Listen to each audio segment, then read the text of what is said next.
Ok, buongiorno. Silenzio oggi. Potete parlare tra di voi, non c'è problema. Buongiorno Chiesa. Come state? Tutto ok? Sì? Iniziando un nuovo anno e tanti propositi, né? Ma sicuramente dobbiamo vedere ogni giorno è sempre una nuova gioia, una nuova allegria, una nuova opportunità. E riprendere questa giornata come oggi con cuore grato. Ieri abbiamo vissuto qua un'esperienza bellissima, ieri sera qua no culto dei ragazzi. Eravamo, penso, 120 persone qua e la chiesa era piena e con tanta gioia e ascoltare la testimonianza di quei calciatori sicuramente è stato molto profondo per tutti noi. E oggi siamo qua oggi per adorare il nostro Dio, offrire un culto e riprendere questa giornata o facendo quel passo più importante che è vivere questa esperienza con Lui. Io vorrei leggere il brano di Giosuè capitolo 1 versetto 9 che noi conosciamo e che questo nuovo anno noi possiamo avere la stessa grinta o desiderio di continuare a offrire la nostra vita al Signore, servizio al Signore, perseveranza al Signore e vedere Lui come un grande proposito della nostra storia. Giosuè 1,9 dice così: non te l'ho io comandato, e dopo dice sii forte e coraggioso.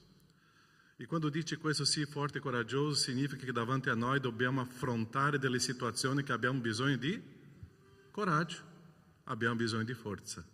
Ossia non sarà un anno dove sarà tutto liscio, tutto come abbiamo bisogno, non sarà una passeggiata. Saranno dei combattimenti, perciò la forza e il coraggio devono stare insieme in questa storia. Non ti spaventare, non ti sgomentare, perché il Signore, il tuo Dio, sarà con te dovunque andrai. Perché nel momento delle difficoltà, nel momento difficile, io devo ricordarmi della presenza del Signore. E Lui è presente. Ovunque io vada, c'è la sua presenza. E è questa presenza del Signore che mi lascerà tranquillo, in pace, è la sua presenza. Perciò o quanto è importante conoscere bene il Signore per sentire questa pace. Così che questo nuovo anno, questo nuovo giorno, questa nuova settimana sia quella piena della presenza del Signore che io possa camminare bene, nonostante le avversità. Le avversità fanno parte della vita, ma quando c'è il Signore, io vado.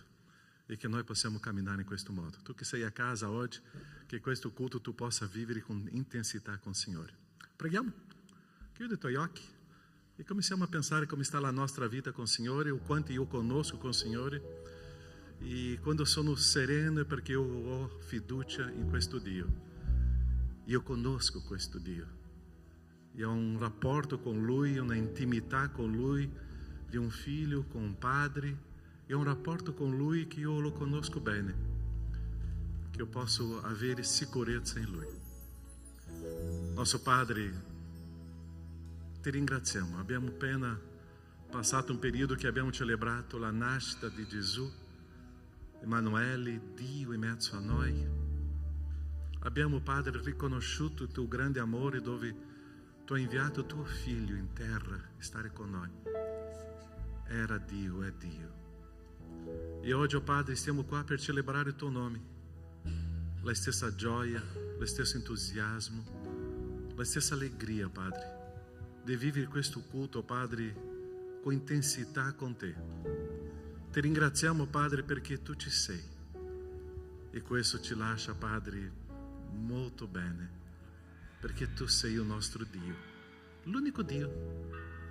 Tu hai creato tutto e oggi, Padre, questo Dio che ha il potere di una creazione anche ha il potere di proteggerci, di guidarci, di stare con noi, ma che noi, oh Padre, sappiamo che abbiamo delle responsabilità, forza, coraggio, non avere paura, perché quando siamo con te non abbandoniamo niente di quello che tu ci hai chiamato a vivere e fare. Grazie, oh Padre, per questo momento, per questo culto, e che possiamo vivere, oh Padre, con intensità con te. Nel nome di Gesù, tu sei il nostro Dio, tu sei buono. Nel nome di Gesù, amém. Amém? Possiamo stare in piedi? Possiamo adorare e cantare al nostro Dio? Tu já hai fatto un saluto alla persona alla tua destra, alla tua sinistra, dietro a te, davanti a te. già hai detto un buongiorno, benvenuto, che Dio ti benedica. Tu già hai fatto un sorriso a questa persona, che tu sei a casa e che tu già hai fatto un sorriso per noi, che noi possiamo vivere questo culto con intensità con il Signore. E adoriamo e cantiamo. Alleluia. Allora, fratelli, chi si è accorto stamattina che le misericordie del Signore si sono rinnovate un'altra volta oggi? Chi si è accorto? Alza la mano, per favore. Beh, pochi però. Pochi, no, ancora pochi. Allora, questa settimana è stata una settimana bellissima per questa Chiesa, nella storia di questa Chiesa. Oggi noi siamo veramente grati per quello che il Signore sta facendo per noi, in mezzo a noi, nei nostri cuori.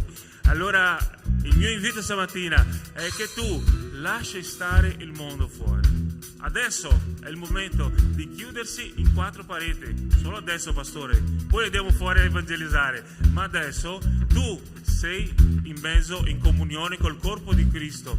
Ok? Allora alza la tua mano, canta. Se sei stonato, non preoccuparti, loro sono intonate. Non vi preoccupate. Amen. Dio è buono. Dio è buono. Amen.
Allora, il prossimo canto che faremo ha un testo molto speciale.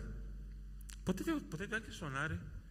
Io vi ringrazio, siete fantastici, gloria a Dio, siete il nostro supporto. Io sono molto felice stamattina perché tante volte il Signore permette che la paura arrivi vicino a noi. E noi tante volte lasciamo che questa paura entri nel nostro cuore. Ma nel momento che la paura arriva vicino a noi, è importante che ci ricordiamo che questo è un motivo e un momento per cui dobbiamo provare la nostra fede. Dio ci sta provando. È un momento di cambiamento molto grande. E questo canto parla su questo, che noi non saremo mai soli, e anche se ai nostri occhi e alle persone che ci guardano sembra che siamo soli, ma quando noi mettiamo i ginocchi per terra, come abbiamo sentito ieri dal pastore, e il Signore ci parla, ci riempie il cuore di gioia, ci rassicura che noi non saremo mai soli in qualsiasi situazione. Amen. Amen.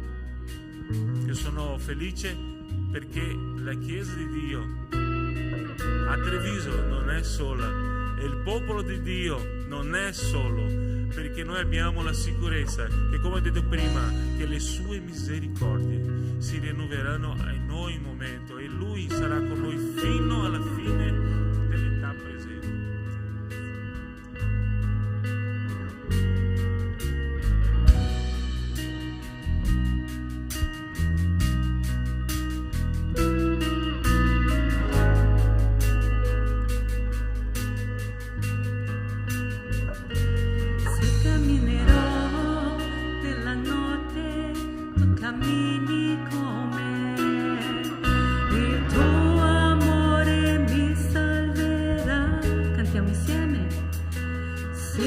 Te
anche se la notte è buia, tu non mi lascerai mai.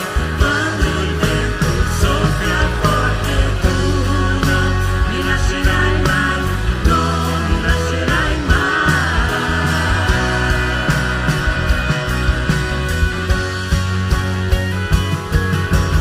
Tu non mi lascerai mai, quando sembra notte buia, tu non mi lascerai mai.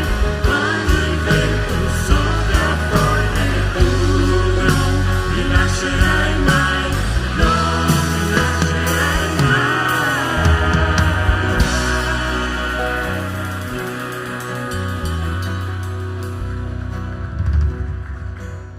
Alleluia, Signore, al tuo nome, Signore, perché abbiamo tante promesse, Padre, tramite la tua parola, Signore, la promessa che tu sei con noi, sei Emanuele, Signore, Dio con noi, in ogni tempo, in ogni momento, Signore.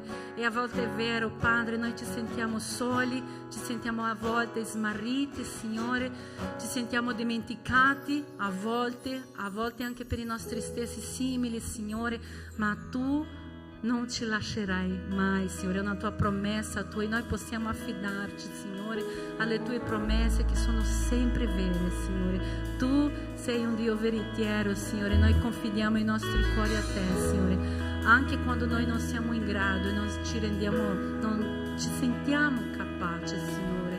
Tu sei colui che ci capacita, Signore, ci dà la capacità ogni giorno, Signore, di vivere la vita con te, una vita di santità, Signore, una vita di ricerca, di lotta, Signore, cercando la tua presenza, il tuo amore, Signore, la tua guida, la tua direzione, Signore. Ed è questo che noi siamo qui a fare, Signore, in questa mattina di domenica, Padre. Il tuo popolo è alla ricerca, Signore, della tua guida, della tua presenza, della tua direzione, Signore. Chiediamo, Signore, nel tuo nome, Gesù, che il tuo Santo Spirito, Signore, possa star parlando già ai nostri cuori, Signore, trasformando le nostre menti, Signore, i nostri cuori, Signore, aprendo i nostri occhi spirituali, Signore. Noi ti ringraziamo per questo tempo di lode, Padre, e ti ringraziamo già, Signore, perché possiamo sentire la tua presenza in mezzo a noi, Signore, nel tuo nome, Gesù.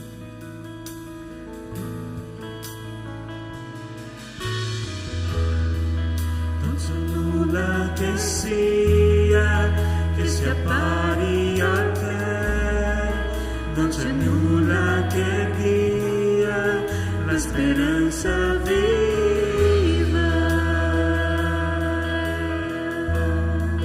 la presenza tua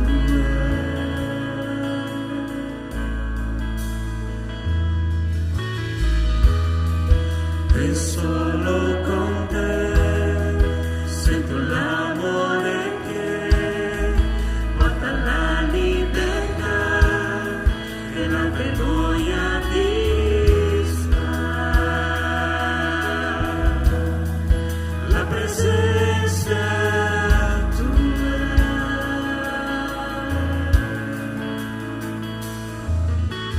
Santo Spirito, vieni su noi, vieni.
Facciamo ancora questa preghiera. Santo Spirito, vieni su noi. Santo Spirito, vieni su noi.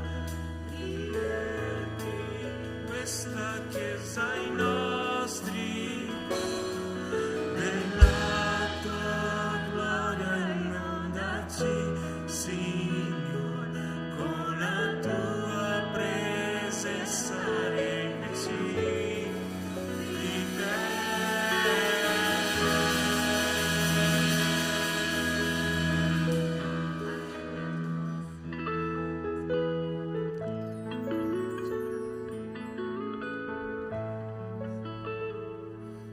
Signore, noi siamo radunati questa mattina perché riconosciamo, Signore, che senza di te noi non siamo niente e abbiamo ricevuto già il tuo Spirito Santo, Signore, che ci rende capace di capire che noi senza di te avremo sempre paura, non possiamo mai affrontare le difficoltà che tante volte ci vengono davanti e dicono tu non sei capace di fare. Tu non sei capace di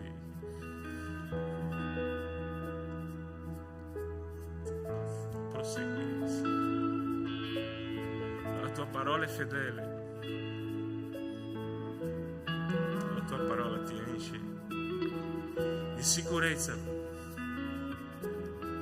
perché al di sopra di tutto noi siamo i tuoi figli e siamo stati eletti un giorno, Signore, riscattati su quella croce, Signore. La paura non potrà mai avere sopravvento, Signore, su quello che tu ci hai donato, che è il tuo Santo Spirito. Alleluia, Signore, alleluia per questo. Alleluia.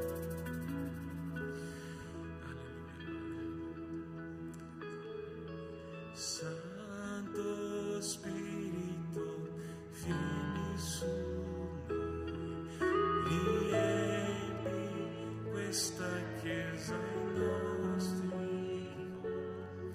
Nella tua gloria inondaci, Signore, con la tua presenza riempici di te. Santo Spirito, vieni su te, Signore, questa chiesa ai nostri.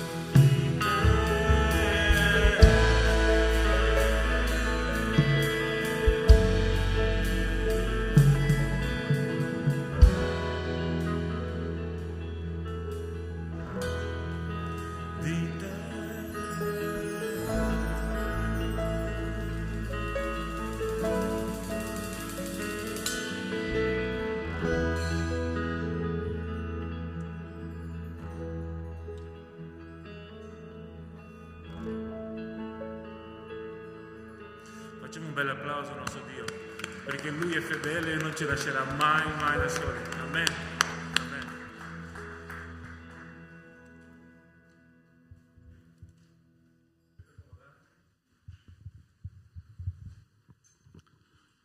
Amém.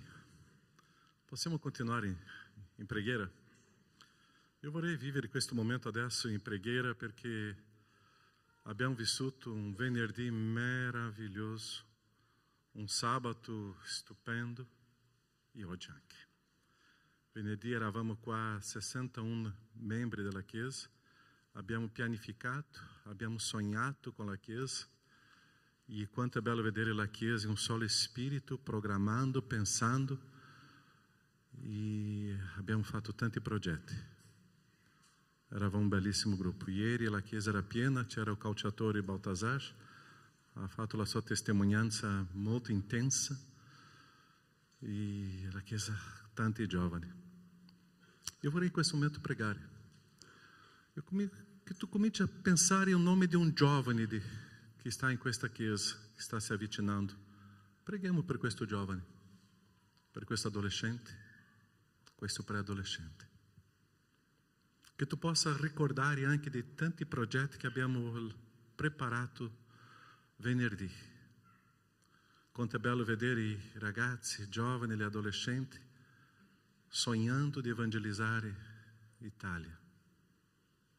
Quanto è bello vedere gli altri gruppi sognando di portare il messaggio tuo dappertutto. Quanto è bello vedere la Chiesa che si prepara, si organizza internamente per essere rilevante in una società che soffre. Pensa in un giovane, in un adolescente, un preadolescente. Prega per questo. Che loro possano avere un spirito in te.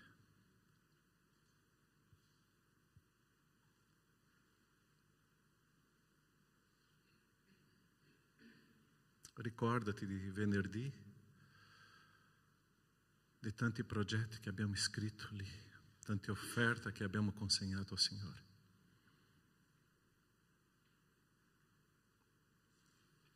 Nostro Padre, quando cantiamo Santo Spirito vieni, la tua presenza in mezzo a noi, rivelando i tuoi sogni, rivelando, Padre, i tuoi progetti, rivelando la tua Chiesa, i tuoi pensieri. Io ti ringrazio, Padre, per la unità di questo popolo, che quello venerdì, oh Padre, ha investito quello tempo di camminare insieme uno agli altri, perché la tua Chiesa sia rilevante, oh Padre, in una società che soffre. Io ti ringrazio di ieri, oh Padre, di vedere quello gruppo qua che ti lodava, ti adorava, che ha vissuto quel momento di testimonianza di una fede. Io ti ringrazio, Padre, che oggi possiamo essere qui a lodarti e glorificare il tuo nome. Grazie, Padre, perché tu ci sei con noi, in mezzo a noi, tu ci hai scelto come una comunità, come una gente, come un popolo tuo, per manifestare le tue virtù. Grazie. Nel nome di Gesù, continua a benedire la tua Chiesa. Amen, Signore. Amen, Chiesa. Stiamo iniziando un anno. Chi ha fatto qualche proposito per 2023? Avete fatto? State seguendo? O già avete mollato? Ah, pastore, já está diventando um pouco difficile. Quanto é interessante quando inizia um ano, ma noi vediamo che la nostra vita è molto instabile, no? Nós siamo tante volte condotte delle circostanze intorno a noi, della nostra instabilità. Oggi sto bene io faccio, oggi non sto bene io non faccio.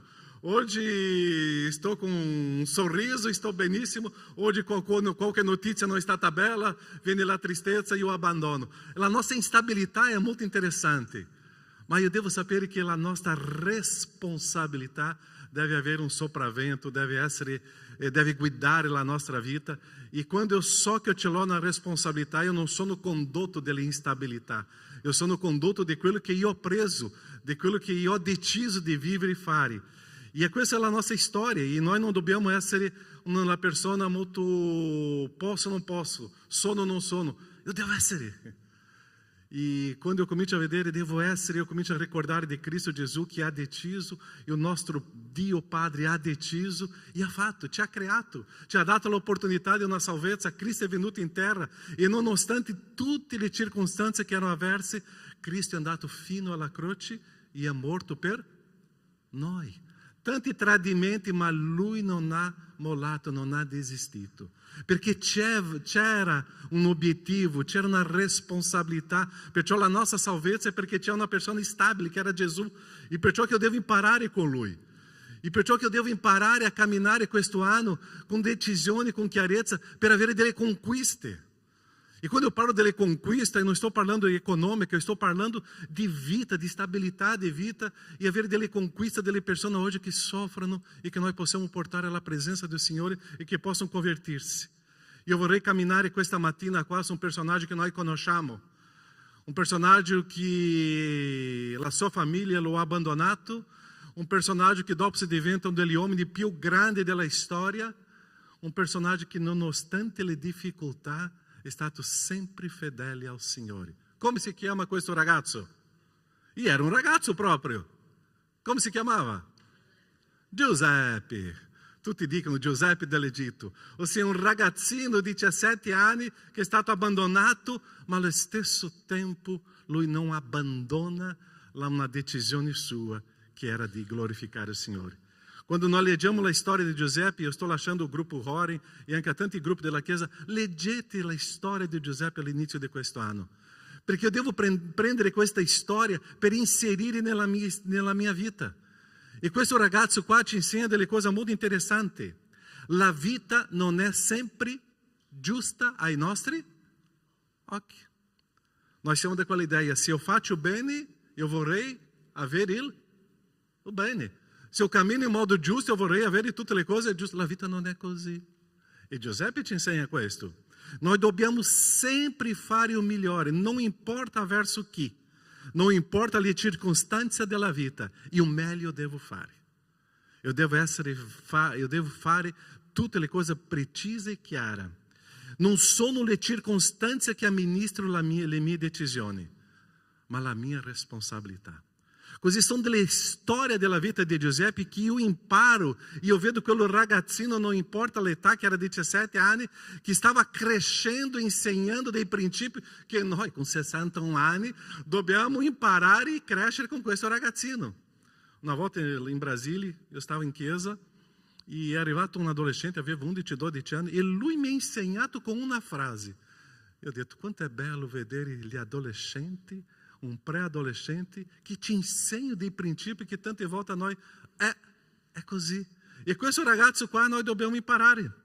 Perciò la caratteristica di questo uomo, e è molto interessante, tutto quello che lui faceva prospera, è il nostro sogno.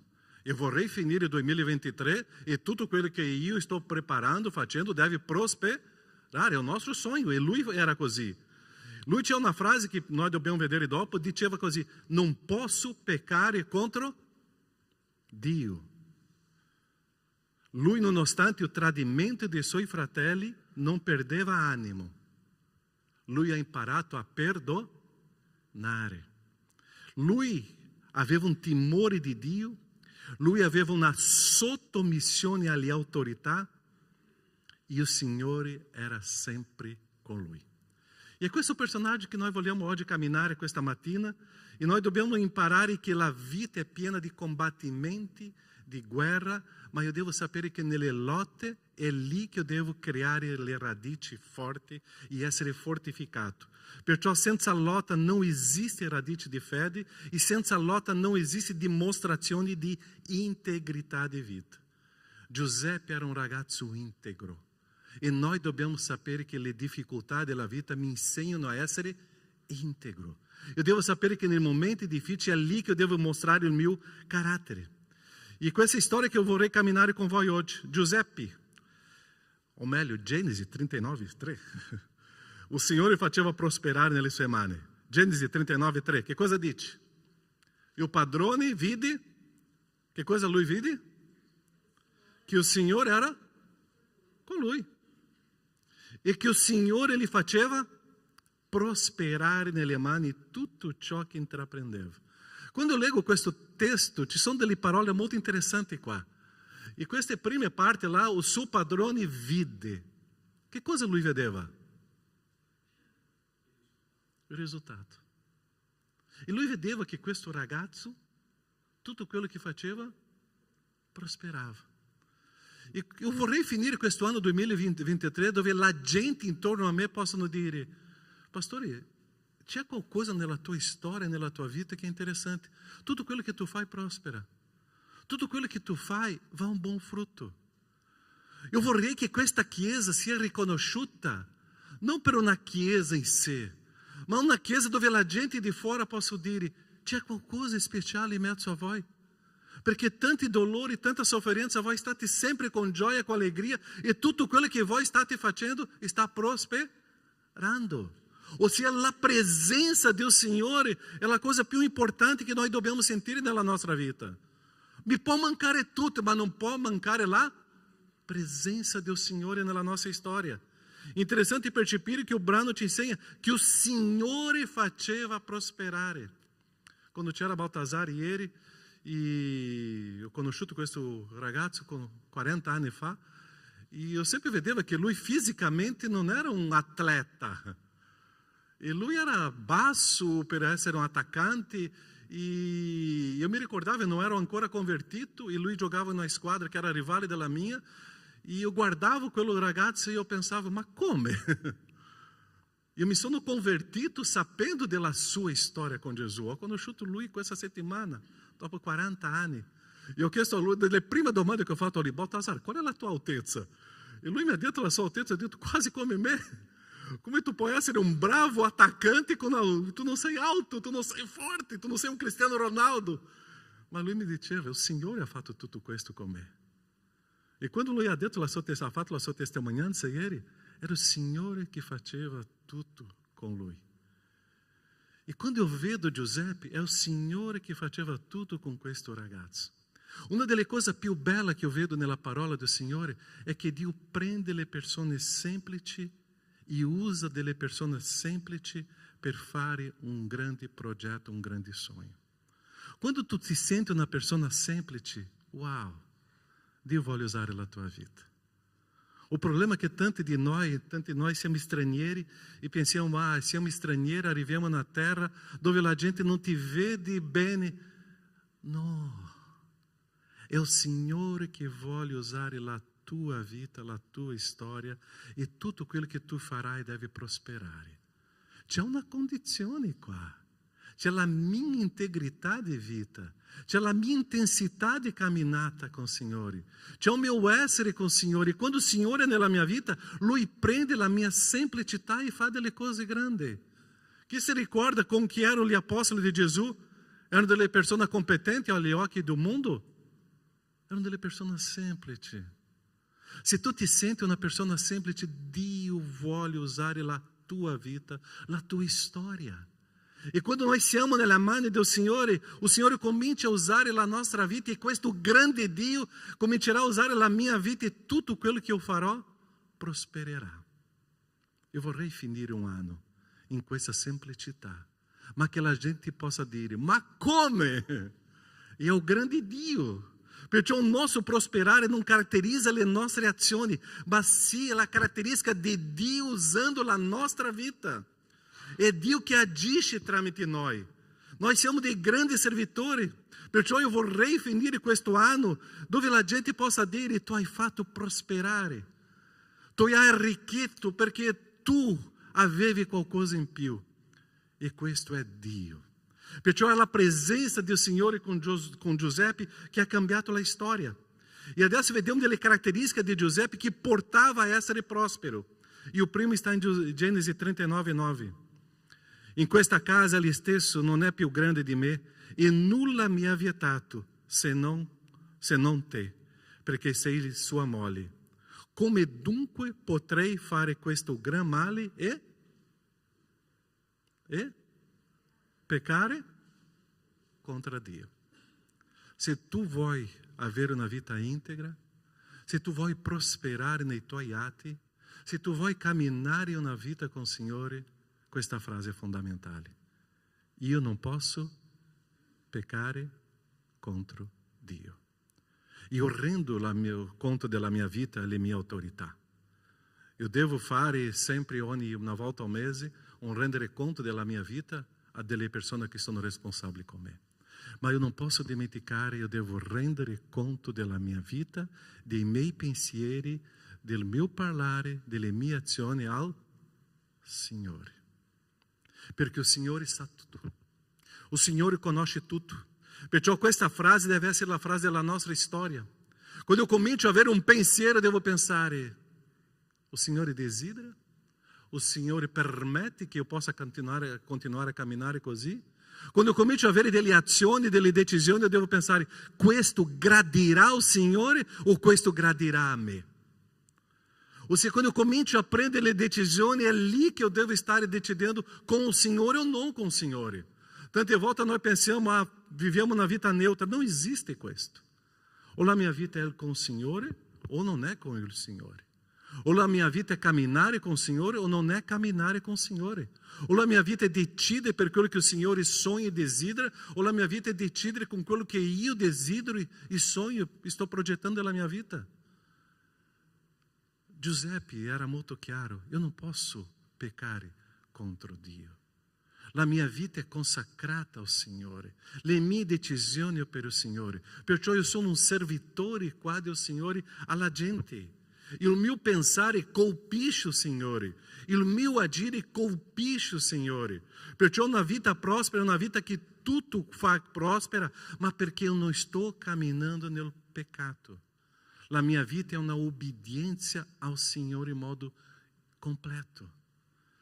Quello che mi preoccupa tante volte nella gente che inizia una opera con il Signore e dopo abbandona questa opera e non si vede prosperare.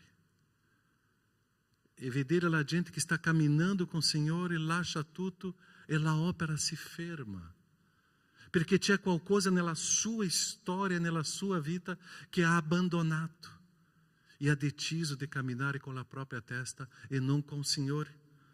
Perciò quando esiste l'ingano, la menzogna, la fraintesi, la pigrizia, la procrastinazione e tante altre cose, perché sto lasciando e trascurando le mie responsabilità con il Signore, lasciando e trascurando le decisioni che ho preso con il Signore. Io devo avere una vita di responsabilità, di fare tutto per il Signore.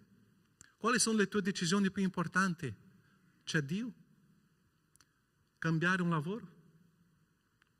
Trasferimento? Casa, decisioni con i figli, c'è il Signore. Che cosa io farò o non farò? C'è il Signore. È lì che entra la storia di Giuseppe, è lì che deve entrare la mia storia. Colossesi 3,17 dice così: qualunque cosa facciate, in parole o in opera, che cosa dice dopo? Qual è la prossima parola? Fate. Dobbiamo fare. Fate ogni cosa nel nome del Signore Gesù, ringraziando Dio Padre per mezzo di Lui. Se io vorrei prosperare, la mia vita deve essere integra, consacrata al Signore. Da una semplice frase fino all'atteggiamento più importante, è tutto per il Signore. La testimonianza di ieri è stata preziosa per questo. La storia di Giuseppe è preziosa per questo, ma la tua storia deve diventare preziosa per questo. Io vorrei prosperare, ma c'è questa base qua. È il Signore. Perciò quando esiste questo timore con il Signore, o amore al Signore, tutto funzionerà. C'è un salmo che mi piace tantissimo, 42, 1 e 2, che dice così: come la cerva desidera i corsi d'acqua, così, anima mia, anela a te. Se non esiste questo desiderio del Signore, la mia vita non è integra nel Signore. L'anima mia anela a te, o Dio, l'anima mia è assetata di Dio, del Dio vivente. Non serve alzare le mani. Quanto tu hai letto della parola di Dio questa settimana? Quanto tu hai letto? Quanto tu hai fatto di preghiera questa settimana? Quanto tu hai desiderato il Signore questa settimana? Quante volte sei stato coinvolto con la gente di Dio questa settimana? È lì che io comincio a misurare la mia sete, la mia fame di Dio. Come che eu posso dire, io desidero Dio, ho fame di Dio, ma la parola del Signore ancora in 8 giorni di questo anno non è stata aperta? Come posso dire che ho fame di Dio, desidero Dio, io vorrei camminare con il Signore, ma la mia vita di preghiera è zero? Come che eu posso dire che ho fame del Signore, ma se la mia vita oggi non è intima nel Signore? Questo salmista qua stava dicendo: l'anima mia anela a te, o Dio, l'anima mia assetata di Dio, del Dio vivente. È lì che c'è la storia di Giuseppe, è lì che deve avere la mia storia. Secondo punto importante della storia di Giuseppe è che lui è stato deluso, tradito, ma lui non ha perso l'animo. Che cosa perde l'animo? È quando io abbandono, perco la gioia di servire. Lui è stato deluso e tradito dai suoi fratelli, dal suo capo, dalla moglie del suo capo, è stato tradito anche da un coppiere, che era il suo collega da dove? Dove era lui in quel periodo? In carcere. e anche o seu colega de kart l'ho abbandonato. Gênesis 40, 23, o grande copiere, però non si ricordò di Giuseppe e lo dimenticò. Que personagem, não? Um ragazzino e suoi fratelli lo abbandonano. Vai in una casa, diventa schiavo, succede tutta quella storia con la moglie del suo padrone. Lui va in carcere. In carcere lui aveva un collega. Questo collega dopo va, è libero. E Giuseppe, non dimenticare di me. E che cosa fa o copiere? Si dimentica di lui. Tu já sei stato deluso da qualcuno o não? Qualcuno já si è dimenticato di te? Qualcuno já ti ha abbandonato? La storia di questo ragazzino comincia in casa, a famiglia. Comincia dove lui stava facendo tutto giusto, perciò che la vita non è giusta ai nostri occhi. Ma nonostante la delusione, nonostante le difficoltà, lui continuava saldo in servire al Signore. Lui non abbandona il Signore. Lui c'era ancora o amore per il Signore, un desiderio al Signore. E lui non stava essendo guidato dalla gente e dalle circostanze. Perciò lui sapeva che doveva camminare per il Signore, il suo timore al Signore, il suo amore per il Signore. E arriva un momento dove Genesi 45, 5 e 8 dice così: ma ora voi non vi rattristate, né vi dispiace di avermi venduto perché io fossi portato qui, poiché Dio, che cosa fece Dio? Dio mi ha mandato qui prima di voi per conservarvi in vita. Non siete dunque voi che mi avete mandato qui, ma è Dio.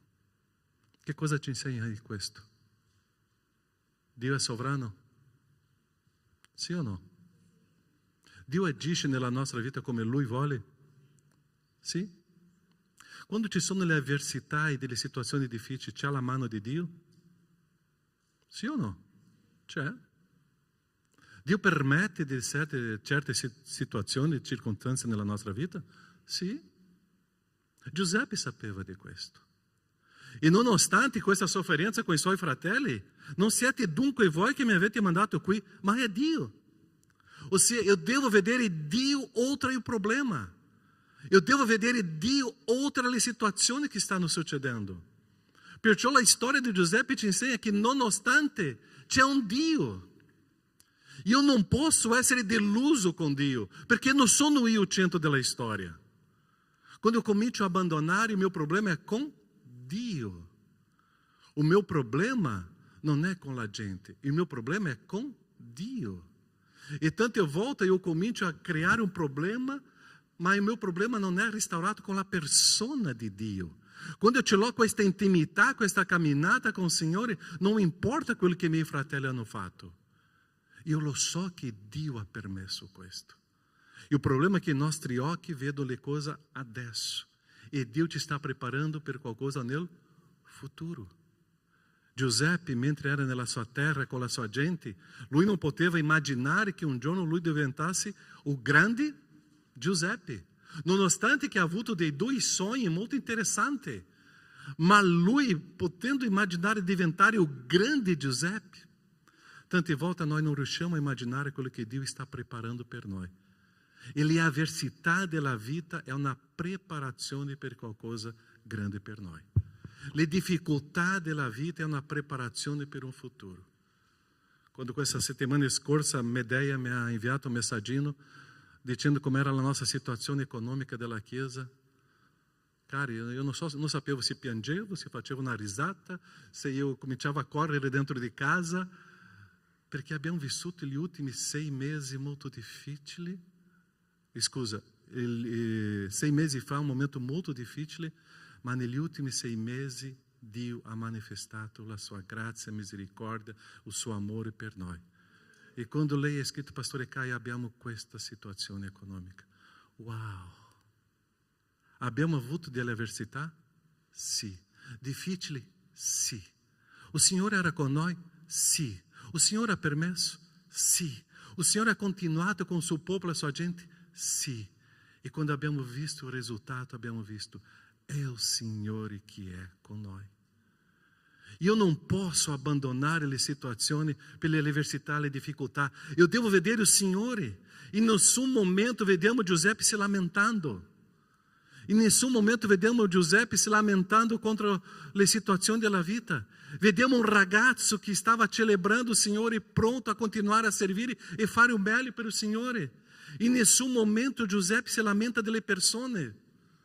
Perciò un rimedio, una medicina buona quando esiste situazioni così è umiliarsi e dire: Dio, non lo so come fare, ma sei tu. Io sono qua, il tuo strumento, usa la mia vita. E quando eu mi umilio, o Signore comincia a usare la mia vita in potenza e gloria a Lui. E è quello che stava succedendo con Giuseppe. Perciò eu posso avere um novo ano, um ano diverso, mas se eu cambio o meu modo de vedere la vita, se eu cambio o meu modo de vedere le persone, se eu cambio o meu modo de vedere le situazioni intorno a me, eu posso avere um ano próspero, mas eu que devo cambiare o meu modo de vedere le situazioni. E o segreto, tu non sei o centro della storia, è Dio. O segreto non è tutto girando intorno a te. Quando sono arrivato in Italia c'era una pubblicità di Vodafone, chi si ricorda? Vodafone, tutto intorno a? Ricordate di questa pubblicità? Tutto intorno a te. E ci sono delle persone che hanno creduto in questa pubblicità. E ci sono dei ragazzini, dei giovani e anche dei adulti che pensano che è tutto intorno a loro. Ossia, è tutto per me. Ragazzi, la vita non è così. È tutto intorno a Dio. È tutto per il Signore. E Giuseppe sapeva che quando è tutto per il Signore manifestava-se verso di Lui e si rivelava verso di Lui delle cose che ancora Lui non aveva visto. È tutto verso il Signore, è con il Signore. Perciò io devo cambiare il mio modo di vedere le situazioni. Giuseppe aveva tutti i motivi per deludersi con la gente, oppure mollare, ma non ha fatto. Giuseppe poteva andare in Egitto e basta con la sua famiglia, la sua storia, ma non ha fatto questo. Giuseppe era un cuore plasmabile alle mani del Signore, pronto a essere guidato dal Signore. Perciò qua ci sono delle frasi importanti. Non è perché i miei fratelli mi hanno abbandonato che la misura di mio Dio è l'atteggiamento dei miei fratelli. Quando io abbandono le persone, basato sull'atteggiamento delle persone, è perché la misura di mio Dio è quella persona. Non è perché il coppiere si è dimenticato di me che la misura di Dio è la dimenticanza di un uomo. Non è perché io ho perso un lavoro che la grandezza di Dio è quello lavoro, il mio capo. Non è perché qualcosa è andata storta che la misura di Dio è quella situazione. La mia misura di Dio tante volte è basata sulle decisioni che io prendo, basate sulle circostanze intorno a me. Ah, mi ha fatto questo, adesso io non farò. Oh, io non sono guidato per questo. La grandezza di Dio va oltre a questo. Perciò le situazioni e circostanze qua non posso avere la grandezza nella mia vita che sia più grande di quello che Dio è. È il Signore che sta controllando e gestendo le situazioni. E quando io vedo questo, è il Signore che io continuo a servire. Giuseppe ci insegna che Dio está oltre le ingiustizie che viviamo. E se noi stiamo vivendo delle ingiustizie, gloria al Signore. Quanto più vicino al Signore, più grandi saranno le persecuzioni. Voi sapete che io e Astrid da 7-8 mesi stiamo vivendo um período molto delicato in famiglia. Molto triste, ma io non posso abbandonare la responsabilità, la fede, la speranza. Io non posso vedere le situazioni tristi come più grandi del Signore. La mia gioia deve continuare la stessa. Ogni giorno io e Astrid apriamo il nostro cuore davanti a Dio e gridiamo a Dio e ci lamentiamo con Dio della situazione, non delle persone, della situazione. E gridiamo a Dio, Dio, abbia misericordia di noi, della nostra famiglia. Ma non posso permettere che queste situazioni mi tolgano la gioia, il servire e la speranza nel Signore.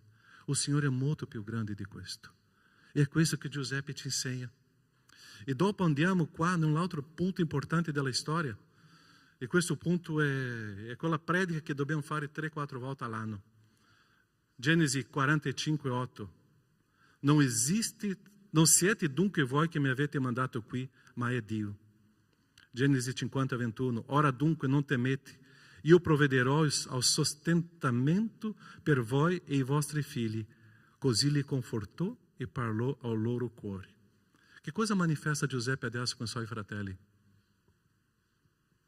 Che cosa manifesta? È stata delle prime prediche del pastore Carmine in questa chiesa nel 2003, quando eravamo sulla Volvo ancora. Non mi dimentico mai di questa predica. Dio ci insegna che cosa? Comincia con per e finisce con dono. Che cosa Dio ci insegna? Perdono. Se eu vorrei vivere un anno prospero, eu devo imparare a perdonare. Se eu vorrei vivere un anno prospero, eu devo imparare a abbandonare tutti i miei concetti umani e camminare con la gente. Se eu vorrei vivere un anno prospero, eu devo ringraziare a Dio quando ci sono delle offense, delle ingiustizie contro di me. Perché è quel momento che io manifesto che cosa? Perdono. Mi piace quando le persone dicono, pastore, io so perdonare, basta che non sbaglio contro di me.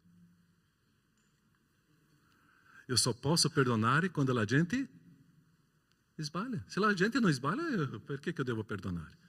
Ma quando c'è lo sbaglio, quando c'è il dolore, è lì che Dio sta mi dicendo, Caio, è con te. Caio, adesso è con te. E è interessante che non è un perdono d'accordo come io penso che devo perdonare. Eu devo perdonare come Dio mi ha fatto con me. Quando Dio ti perdona, Dio ti abbandona o no? Quando Dio ti perdona, Dio gira la faccia quando tu stai passando? Quando Dio ti perdona, se tu ti siedi qua, tu ti siedi di là? Tu siedi qua e Dio di là? No. Questo Dio che mi ama e con me, mi perdona e mi abbraccia e mi sostiene e guardami negli occhi. E è questo perdono che Giuseppe insegna a noi. Dio fa questo e Giuseppe, un essere come noi, un ragazzo ancora, ci insegna il valore del perdono. Perciò se io vorrei vivere un anno di benedizione, di vita prospera, io devo sapere che io vivrò delle situazioni difficili dove le persone mi faranno dei tradimenti, mi saranno delusi, mi abbandoneranno, ma che cosa devo fare? Perdonare. E quello che dipende da te, va a camminare con questa persona. Se loro non vogliono, è un problema con loro, ma non con te. È questo senso di perdono, io continuo a stare insieme, è questo che Dio mi insegna. Perciò o prosperare è basato nella mia liberazione, perché quando io non perdono, quella persona sta sempre nella mia testa, io sono schiavo di quella persona mattina, pomeriggio, sera. Vado a dormire pensando in quella persona, mi sveglio pensando in quella persona, faccio la colazione pensando in quella persona, faccio il pranzo pensando in quella persona, cammino, perché non ho perdonato. Ma quando io perdono c'è la liberazione.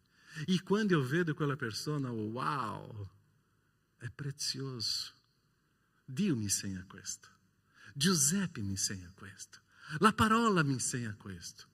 Perciò quando c'è qualche situazione, io devo imparare che il perdono è la ricchezza che Dio ci insegna. È una delle medicine più belle che esiste nella parola.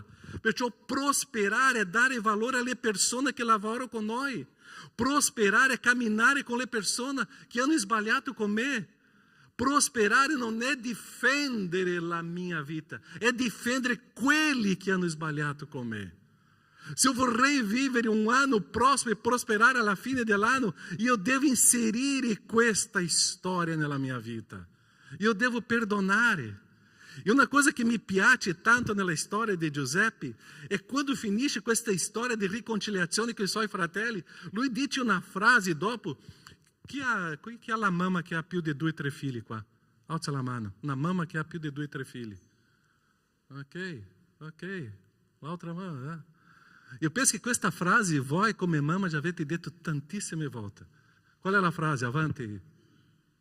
Una mamma, leggi per noi. Una mamma, potete alzare la voce e leggere se avete più di 2 figli.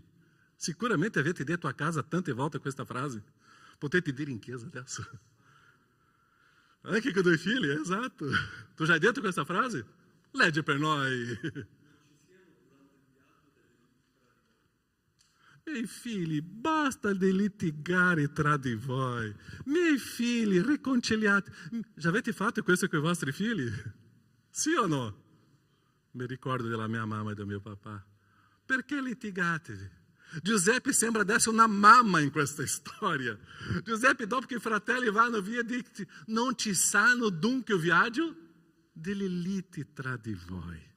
Una delle cose che mi insegna questa storia di Giuseppe, che dopo il perdono, che lui manifesta il perdono, che lui diventa il perdono visibile, lui dice: ragazzi, io sto qua per difendervi, io vorrei proteggervi.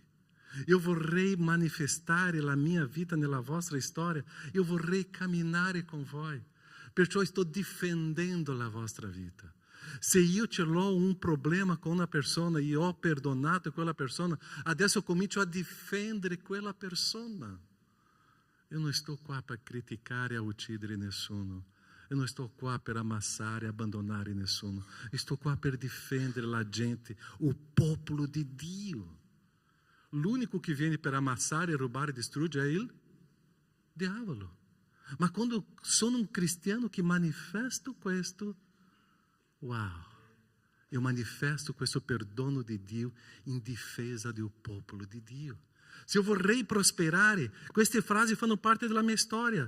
Perciò che perdonare significa lasciare che Dio possa trasformare il male in benedizione. E quando io perdono, io permetto adesso che quella situazione difficile diventerà una benedizione nella storia, nella vita. Io devo credere nella potenza di Dio. E Giuseppe prosperò per questo, per queste azioni. Perciò Giuseppe ci insegna la preziosità di un perdono, perché lui ha vissuto delle situazioni molto difficili che io non ho vissuto. Adesso devo imparare questo. L'ultimo punto qua di Giuseppe che prospera, Genesi 41:40. Tu avrai autorità su tutta la mia casa e tutto il popolo obbederà ai tuoi ordini. Per il trono soltanto io sarò più grande di te. Che cosa Giuseppe ci insegna in questa storia? Che io devo rispettare le mie autorità. Chi è la tua autorità? Rispetta. Rispetta. Chi ti ha dato come autorità quella persona? Dio. Rispetta le tue autorità. Se tu sei un giovane, i tuoi genitori sono le grandi autorità ancora. E ringrazia Dio. Rispetta. E Giuseppe impara questo, manifesta questo. Nella casa di Potifar, in carcere e anche quando era lì, assieme a Faraone. Lui manifestava un rispetto alle sue autorità. E noi possiamo prosperare se noi rispettiamo le autorità che Dio ci ha donato, perché il Signore usa le sue autorità che Lui sceglie per manifestare tanti progetti e sogni. Io só posso essere prospero se o meu comportamento davanti ao meu superiore è quello che io vivo davanti al Signore. È quello che io devo imparare nella vita. Perciò Giuseppe ci insegna questo processo. Le autorità esistono per essere rispettate. Giuseppe fu prospero per questo, perché lui aveva lealtà, sincerità e dava onore alla sua autorità. Lui aveva lealtà e sincerità a quello che era da sopra di lui. Così lui prosperò. Così quando ce l'ho un'autorità, io devo essere trasparente, leale, chiaro con queste persone. E è questo che io comincio a dare onore a queste persone. Perciò Giuseppe ci insegna a prosperare con queste caratteristiche. Sono le caratteristiche semplici. Io vorrei finire questo anno prosperando, ma io devo sapere che rispettare le mie autorità, io devo sapere che perdonare la gente, io devo sapere che fare il meglio per il Signore, io devo sapere che io devo camminare con il Signore, avere fame e sete del Signore. E quando il 31 di dicembre del 2023 arriverà, io posso scrivere tanti prosperari che ho vissuto nella mia vita. La decisione è mia, la responsabilità di ogni passo è mia. Il Signore mi lascia delle situazioni molto interessanti nella vita per il mio prosperare. ma la decisione è mia. E ci sono delle circostanze che succederanno intorno a me, che saranno difficili, perché è il Signore che permette le avversità, il benessere e le avversità. Ma quando io permetto che il mio cuore si apra al Signore e io obbedisco al Signore, è lì che io comincio a camminare na strada di prosperare. Come è finito il 2022? Tu lo sai. Come sarà il 2023? È con te. Il Signore è con te. Abbiamo cantato diverse volte qua questo cantico oggi. Il Signore è con me. Nonostante le tempeste, il Signore è con me. E perciò il prosperare, la responsabilità è mia. Amen? Giuseppe è un bel personaggio. Leggete questo periodo, ma cercate di inserire la tua storia lì. E quando tu vedrai questa storia, tu potrai dire: questo uomo è arrivato a essere il secondo uomo più grande di quel momento, perché lui ha fatto delle decisioni importanti qua. Io posso arrivare a un posto molto più alto, ma ci sono delle basi che io devo seguire qua. E quando io faccio questa base, il Signore comincia a manifestare la sua grandezza. Preghiamo? Chiudi i tuoi occhi.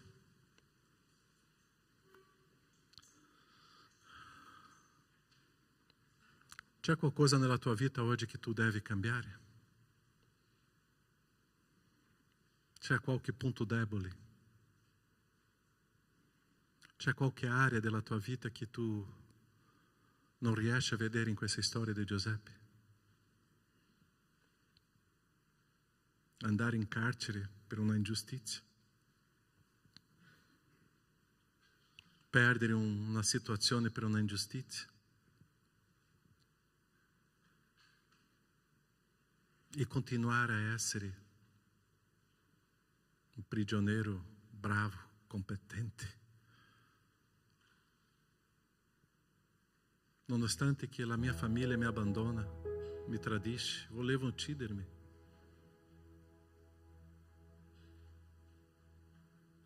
Io perdono, io sostengo.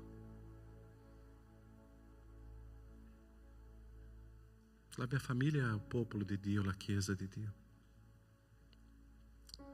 Io proteggo, io sono presente.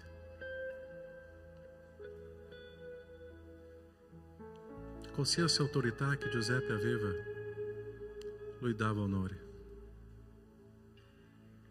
E quando hai visto i suoi fratelli, le prime domande che lui ha fatto, quando si riconosce: come sta mio papà?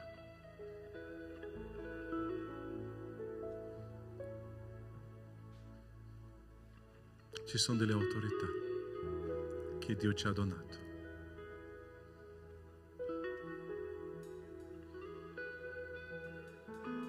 È stata una scelta di Dio per me.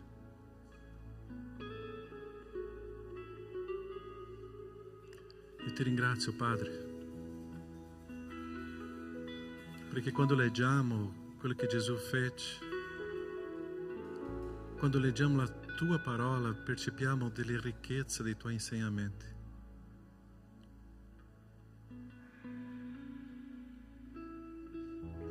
Quando leggiamo la storia di Giuseppe, vediamo che è una storia di un giovane che ci insegna dei principi importanti. Finire un anno prosperando dipende da me. Tu desideri questo, Padre. Tu stai sognando con questo, Padre.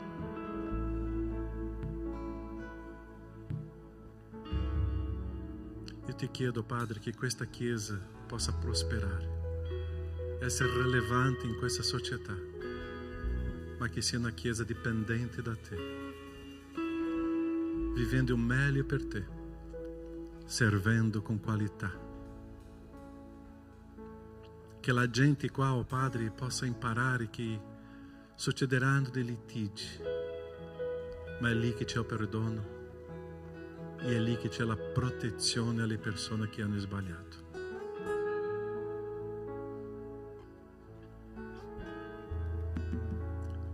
Ti ringrazio, Padre, perché tu lasci una storia per cambiare la nostra storia. e che questa storia di Giuseppe possa diventare la nostra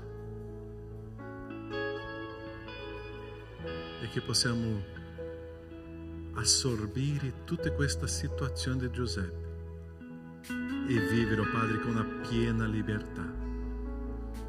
Lui era un uomo libero perché aveva imparato il perdono e il servire a te, e che noi possiamo essere anche delle persone libere per continuare a servire a te e servire alla gente.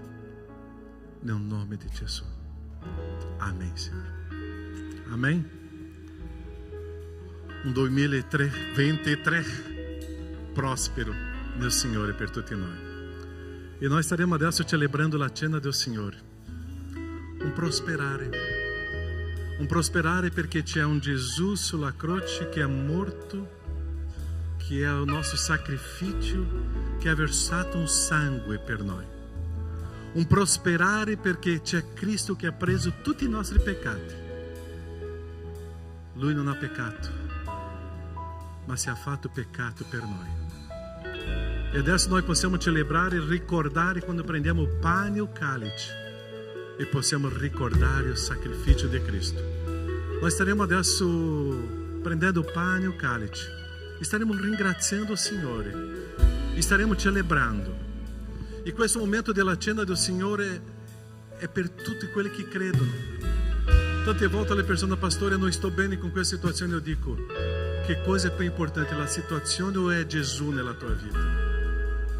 E io devo celebrare questo sì, perché questo è rilevante nella mia storia. Gesù è morto per me, è stato un corpo sulla croce, un sangue che ha versato per purificarmi. Perciò adesso prendiamo il pane e il calice e celebriamo per innalzare il nome di Gesù della nostra storia. I diaconi che devono darci un appoggio, potete venire davanti in questo momento? E che loro staranno prendendo adesso i vassoi e staranno portando oggi a voi, ok? Noi già possiamo fare in questo modo. Loro staranno dando a voi il pane, il calice, e noi staremo celebrando. Se tu vuoi stare in piedi, puoi stare in piedi, se vuoi stare seduto, ma la cena del Signore è per tutti quelli che credono. E questo momento la Bibbia dice che io devo analizzare a me stesso e sistemare la mia vita con Dio e celebrare la cena. Staremo ascoltando una musica, staremo cantando se tu vuoi cantare, ma il momento in questo è importante, è la tua vita con il Signore, e noi staremo celebrando la cena del Signore.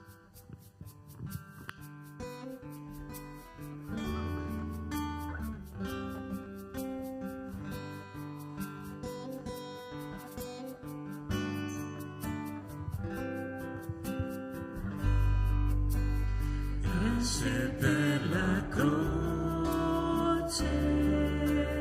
Dio, grazie per il prezzo che hai pagato al posto mio, che grande amore, grazie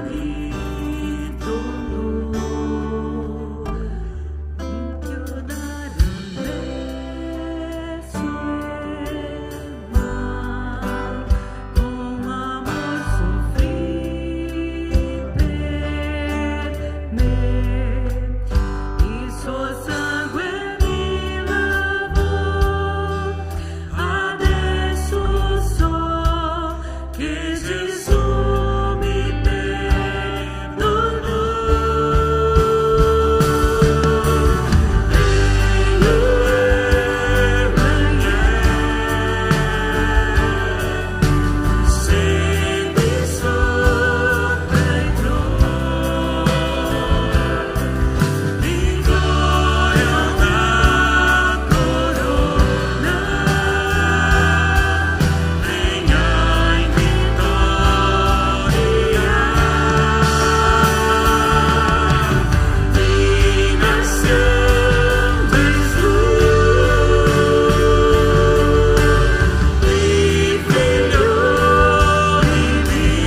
preso il pane e il calice, possiamo celebrare questo momento? Prendete il pane. Questo pane che possiamo ricordare un corpo trafitto, sofferto sulla croce per me, perché c'è amore per me. Prendere questo pane e ricordare un corpo di Gesù. Mangiamo e possiamo ricordare questo momento. E Pietro, puoi alzare la tua voce e ringraziare per il corpo di Cristo. Mangiamo.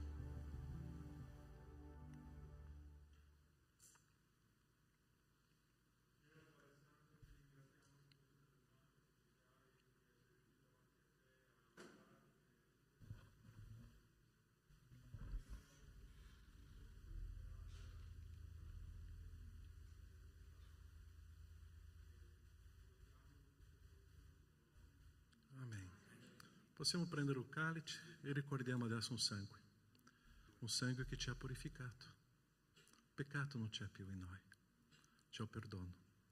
Un sangue che ci porta adesso a essere davanti a Dio, al cospetto di Dio, alla presenza di Dio. Possiamo pregare, possiamo leggere la parola e capire, possiamo stare con Dio, lo Spirito Santo con noi perché c'è un sangue, perché ci ha purificato. Beviamo e ricordiamo questo meraviglioso momento.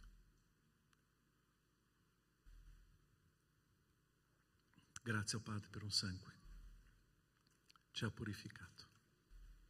Grazie che possiamo avere questa comunione uno con gli altri, perché c'è un sangue. Grazie per il tuo perdono, perché c'è un sangue. E dall'agnello perfetto, un sangue senza peccato. Grazie, nel nome di Gesù. Amen. Amen. Possiamo stare in piedi? E che se tu já hai dato un abbraccio, un saluto alla persona al tuo fianco, lo faccia.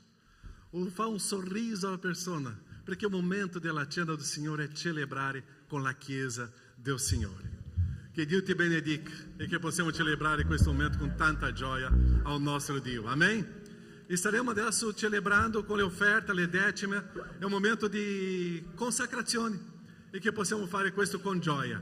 E che tu possa portare le offerte, le decime in questo momento. Ci sono le maialine, che è l'opera missionaria che stiamo raccogliendo, e è questo prezioso che possiamo fare. Facciamo con gioia e allegria e cantiamo il cantico. Dio, tu sei buono, e sei buono a darti tante cose, possiamo offrire al Signore. Cantiamo, offriamo con gioia. 3, 2, 1 e...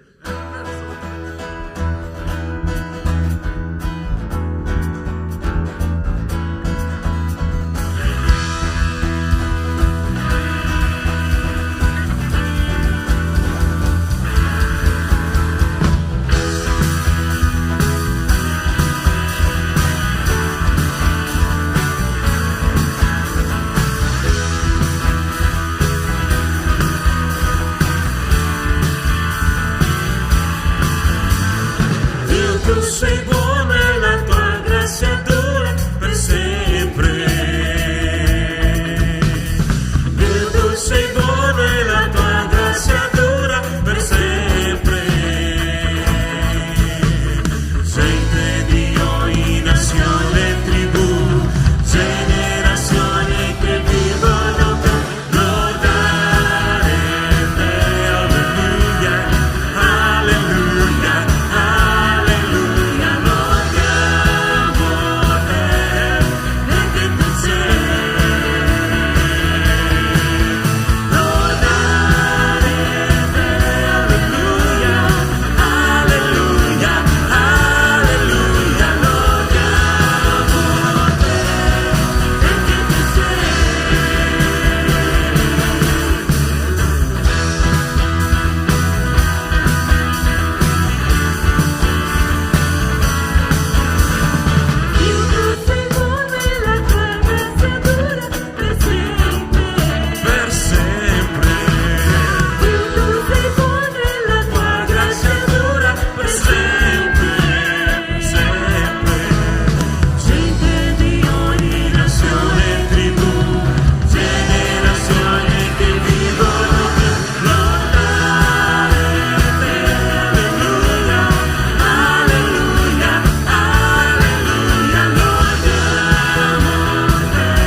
adorazione, Signore. Grazie per la tua parola nei nostri cuori, Signore. Grazie, Signore, perché abbiamo potuto rilembrare, Signore, ricordare, Signore, tutto ciò che tu hai fatto per noi in quella croce, Signore. Ci hai uniti, Signore, in te, Signore, in Cristo siamo uno, Padre. Noi ti ringraziamo per questo, Signore. Benedici la tua Chiesa, Signore, benedici ogni persona che ha potuto offertare in questa mattina, Signore. Portaci, Signore, alle nostre case, Signore, pieni, Signore, della tua parola, della tua presenza nei nostri cuori, pieni del tuo Spirito Santo, Signore. E guidaci, Signore, durante questa settimana, nel tuo nome, Gesù. Amen. Amen. Amen. Potete accomodarvi? Pastor Carmine Bianchi, vieni qua. La Chiesa, penso che la maggioranza non conosce Pastor Carmine, è stato una delle persone importantissime nella storia di questa Chiesa, ok? Perché insieme al Pastor Manuel, che è stato un pastore fondatore, lui era responsabile della Convenzione Battista Italiana, l'OCEB, delle Chiese internazionali, no? E lui ha fatto un grande passo perché questa Chiesa poteva esistere, ok? E lui mi ha dato una sorpresa questa settimana me chiamando se poteva venire oggi. Ma sicuramente, Pastor Carmine, questa è la tua Chiesa, ti ricordi, no? Certo. Beh, io vi ringrazio.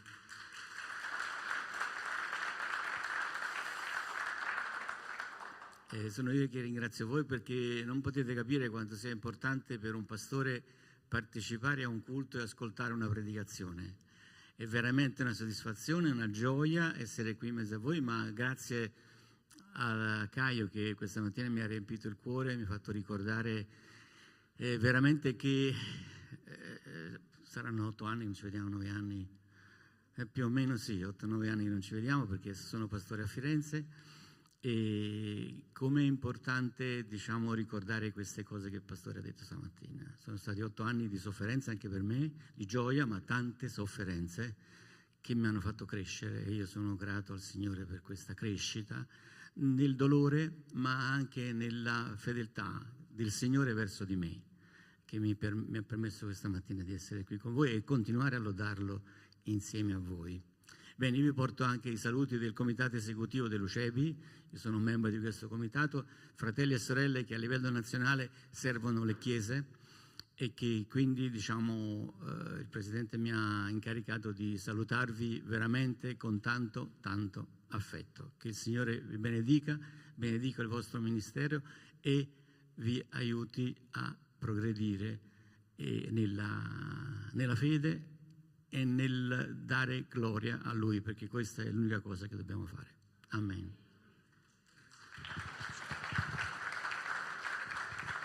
Pastor Carmine è un napolitano, un peccato oggi che non c'è Gaetano qua per parlare con te. Ok, dopo, quando finisce il culto, per favore, invitate lui a prendere un caffè. Spero che tutta la Chiesa possa offrire un caffè. Deve bere più o meno un centinaio di caffè oggi, Pastor Carmine. Ok, grazie di stare con noi qua. Ringrazio tutta la Chiesa di venerdì, è stato un venerdì meraviglioso e stupendo. Wow! Siamo usciti di qua, siamo rimasti qua dalle 9 fino alle 17. Quante ore sono queste? 8 ore con tanta ricchezza, è stato un ambiente meraviglioso. Io e siamo rientrati a casa con tanta gioia e tante cose. Grazie Chiesa. Ma non è finito venerdì. Dobbiamo trovarci nuovamente quando? Giovedì. Noi dobbiamo prendere tutti questi progetti e adesso pregare. Così io invito tutta la Chiesa di giovedì alle ore 20 a essere qua e che possiamo pregare. E possiamo fare una grande celebrazione di preghiera giovedì qua con la Chiesa, con questi progetti. E noi stiamo pregando per i nostri ragazzi. Ieri eravamo, non lo so quanti ragazzi qua, eravamo la Chiesa più di 120-130 persone. Un evento meraviglioso. E grazie a Dio per i nostri giovani che stanno cercando il Signore. Io chiedo ai genitori, bellissimo di vedere i genitori ieri, Pastore Caio, sarà che loro non possono andare via? E già era quasi 11 di notte. Lascia loro qua in chiesa, ok? E è bello vedere i genitori qua insieme, ok? Che possiamo approfittare e portare i figli in chiesa e dopo aspettare loro, che loro possano vivere questa esperienza. Ok? Penso che questo di avvisi. Riprende i piccoli gruppi. Incontro di coppia noi faremo il 21 di gennaio, sabato, ok? Non dimenticare, coppia, 21 gennaio, in un ristorante, andiamo a un momento di una cena e dopo una meditazione staremo insieme. 21 gennaio, dopo sarà il nostro convegno di coppia che sarà a ottobre. Ok, gli altri avvisi? Ah? Sì, i tuoi ragazzi? Buongiorno a tutti. La mia è più un'esortazione. Coloro che mi conoscono sa come sono un giovanotto da 50 anni, così carico, no?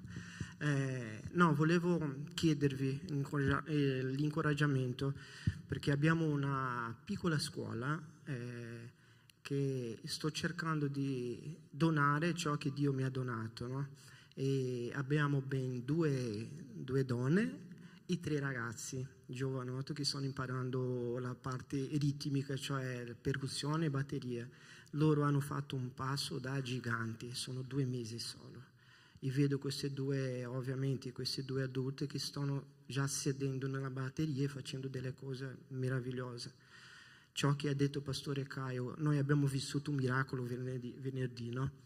Abbiamo veramente vissuto un miracolo, cioè l'unità. Eravamo in 61 con la stessa identica pensiero, lo stesso identico entusiasmo, e si vedeva nella faccia tutti quanti, no Pastore?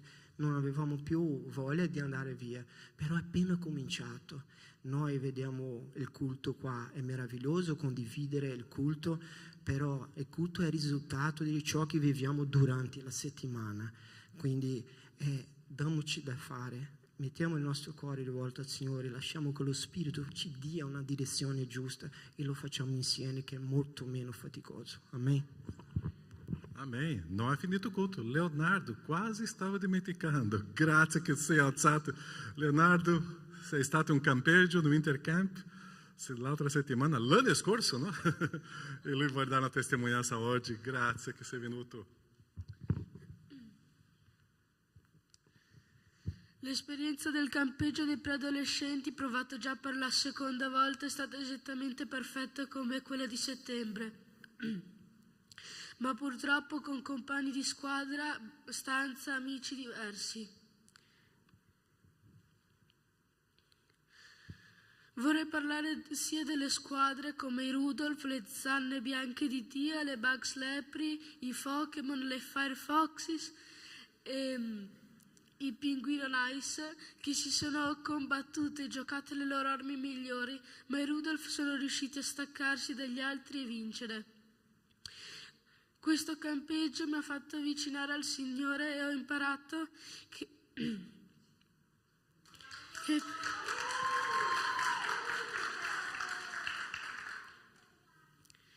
che non bisogna dubitare di Lui, ma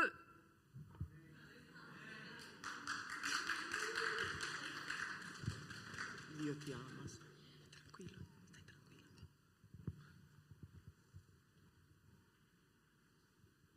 Mamma, dove sei?